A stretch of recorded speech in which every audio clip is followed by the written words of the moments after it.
to march against me, but nothing had happened.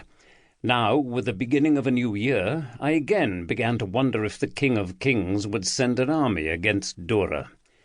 "You waste your time dwelling on what will never happen," said Domitus, handing me a cup of water as I sat in his command tent in the middle of the camp. "He must come sometime. This kingdom's existence stands as a physical affront to his authority." Domitus shrugged and sat in one of those chairs opposite me.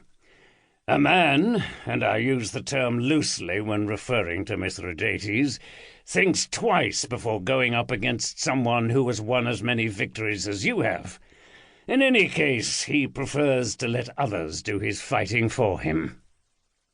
I emptied the cup and then toyed with it, turning it round as I held it in my hand. What Domitus said was true enough. Mithridates had achieved the high crown probably through murder, but every day that I ruled at Dura was a personal insult to him, and I knew that he would like nothing more than to see me dead and my kingdom destroyed. I placed the cup back on the small table beside me and stood up. "Perhaps you are right, but when he does come, I will be ready. Same time next week, Domitus?" "Same time, same place. But don't bother turning up unless you are in the right frame of mind. It's no fun if you don't put up a fight." I raised my arm in acknowledgment and left his tent. I am Parthian, and that will never change, but my time in Italy, first as a slave and then fighting in an army of slaves under Spartacus, had given me the opportunity to see at first hand the military methods of the Romans. They had left a lasting impression upon me.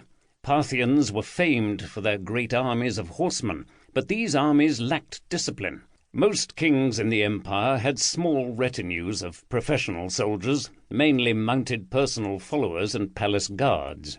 In times of war they would call upon the lords of their kingdoms to furnish them with thousands more troops, tens of thousands in some cases.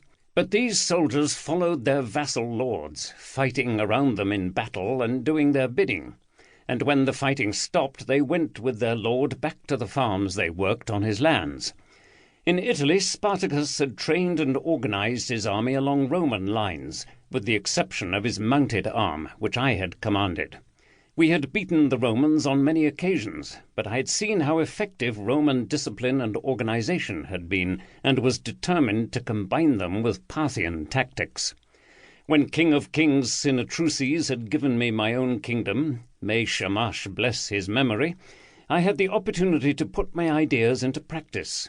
The result was the camp I was now strolling through, a giant rectangle that housed tents arranged in neat rows and blocks, workshops, stables, hospital, granaries, and a parade ground. The oiled leather home of Domitus, the large and well-appointed headquarters tent, stood in the center of the camp. Either side of it were two smaller tents containing the legionary standards. Guards ringed these three tents. As I made my way to the camp stables, I encountered one of the companions. Gruff, burly, and the veteran of many battles, Tumelicus was a German who had fought beside my friend Castus, a fellow German, now long dead, in Italy.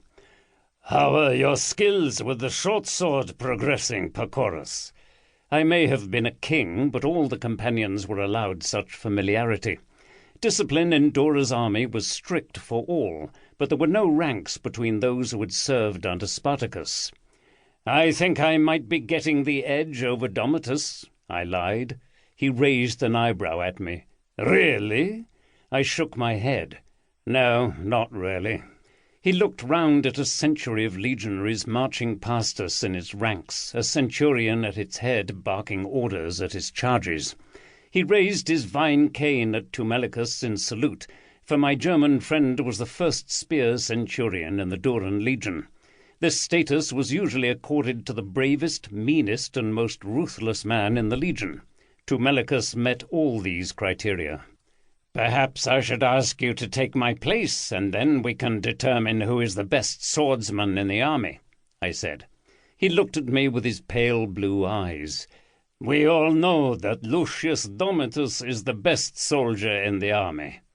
I smiled at him. He was probably right, but it was a close call. "Well, I best get back to the city. Children to attend to. How